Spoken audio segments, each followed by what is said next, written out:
नमस्कार, छत्तीसगढ़ एक्सप्रेस में आपका स्वागत है और मैं हूं आपके साथ वर्षा। बुलेटिन की शुरुआत करेंगे बड़ी खबर के साथ, जहां विधानसभा चुनाव के लिए आम आदमी पार्टी ने छत्तीसगढ़ में प्रत्याशियों की सूची जारी की है, जिसमें 11 प्रत्याशियों के नाम हैं। तीसरी ये सूची है। बस्तर समेत जगदलपुर, कसडोल, दुर्ग ग्रामीण विधानसभा क्षेत्र में प्रत्याशी उतारे हैं।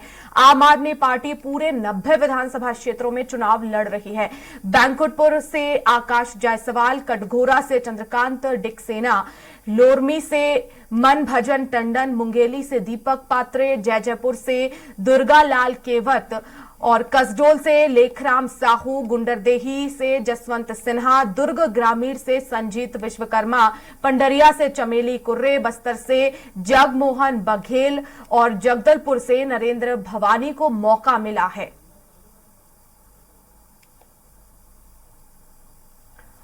तो तीसरी लिस्ट आम आदमी पार्टी ने छत्तीसगढ़ में जारी की है। 11 प्रत्याशियों के नामों का ऐलान किया है। जगदलपुर, कसडोल, दुर्ग ग्रामीण में प्रत्याशी उतारे हैं और इस बार आम आदमी पार्टी छत्तीसगढ़ में पूरे दमखम के साथ चुनाव लड़ रही है।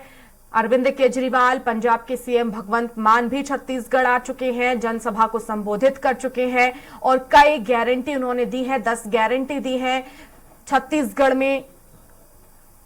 तो 11 प्रत्याशियों की लिस्ट जारी की है आम आदमी पार्टी ने। तो 90 विधानसभा क्षेत्रों में आम आदमी पार्टी चुनाव लड़ रही है। इससे पहले 2018 में भी आम आदमी पार्टी ने चुनाव छत्तीसगढ़ में लड़ा था, लेकिन उस समय बहुमत हासिल नहीं हो पाया, जनाधार नहीं मिला। लेकिन इस बार एक बार फिर से आजमा रही है, अपनी जमीन तलाशने की कोशिश आम आदमी पार्टी कर रही है। ज्यादा जानकारी के लिए संवाददाता हेमंत शर्मा हमारे साथ रायपुर से लाइव जुड़ गए हैं। हेमंत, 11 प्रत्याशियों की लिस्ट आम आदमी पार्टी ने जारी की है, कितनी चुनौती दे पाएंगे ये जो 11 प्रत्याशी हैं बीजेपी और कांग्रेस को?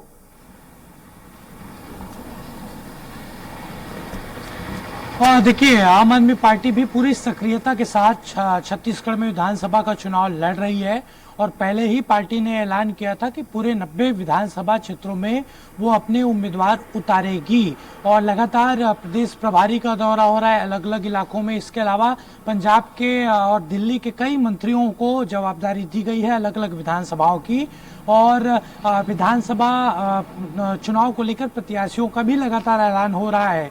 2 लिस्ट पहले आम आदमी पार्टी के आ चुकी थी, अब तीसरी लिस्ट आम आदमी पार्टी ने जारी की है, जिसमें 11 प्रत्याशियों के नाम का ऐलान किया गया है। इसमें बस्तर, जगदलपुर, कसडोल, दुर्ग ग्रामीण और विधानसभा क्षेत्र से प्रत्याशी उतारे गए हैं और इसके अलावा बैकुंठपुर जो सरगुजा संभाग के 2-3 सीटें हैं उसको लेकर भी नाम का ऐलान किया गया है और जल्द ही चौथी और 5वीं सूची भी, क्योंकि 5 और 6 चरण में ये सूची जारी करेगी आम आदमी पार्टी और उसी कड़ी में ये सूची जारी की गई है। बिल्कुल हेमंत, लेकिन इससे पहले भी छत्तीसगढ़ में आम आदमी पार्टी चुनाव लड़ चुकी है, लेकिन जनाधार उतना मिला नहीं और इस बार एक बार फिर से अपनी यहाँ पर जो है जमीन तलाशने की कोशिश है। 10 गारंटियों की घोषणा भी छत्तीसगढ़ में आम आदमी पार्टी ने की है। क्या माना जाए, माहौल देख के छत्तीसगढ़ में क्या लग रहा है? क्या जनता आम आदमी पार्टी की ओर भी रुख कर सकती है?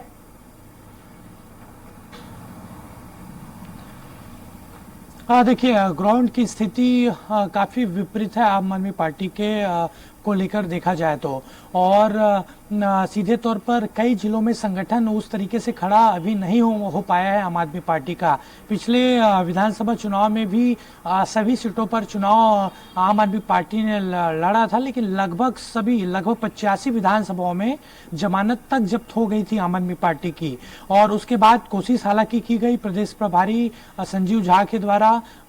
इसके अलावा और कई जो विधायक हैं आम आदमी पार्टी के दूसरे राज्यों के, वो यहाँ पर आए हुए थे, कोशिश की थी, लेकिन कोई उस तरीके से अभी भी माहौल आम आदमी पार्टी के पक्ष में नहीं दिख रहा है और ग्राउंड पर भी बात की जाए तो संगठन का विस्तार भी उस तरीके से नहीं हुआ है।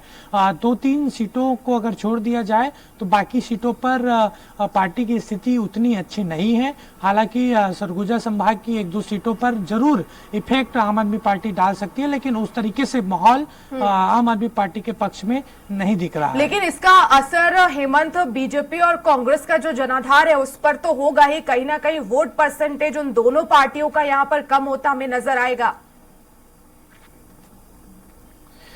देखिए, सबसे ज्यादा नुकसान कांग्रेस को ही होगा। हमने जिस तरीके से गुजरात में देखा वर्षा, जिस तरीके से हमने पंजाब में देखा और जिस तरीके से हमने दिल्ली में देखा, जहां जहां पर कांग्रेस मजबूत है वहां पर अगर आम आदमी पार्टी चुनाव लड़ती है तो सीधा नुकसान कांग्रेस को ही होता है। गुजरात में जिस तरीके से नुकसान कांग्रेस को हुआ, आम आदमी पार्टी ने वहां पर कई सारी सीटें जीती, सीधे नुकसान कांग्रेस को पहुंचाया था।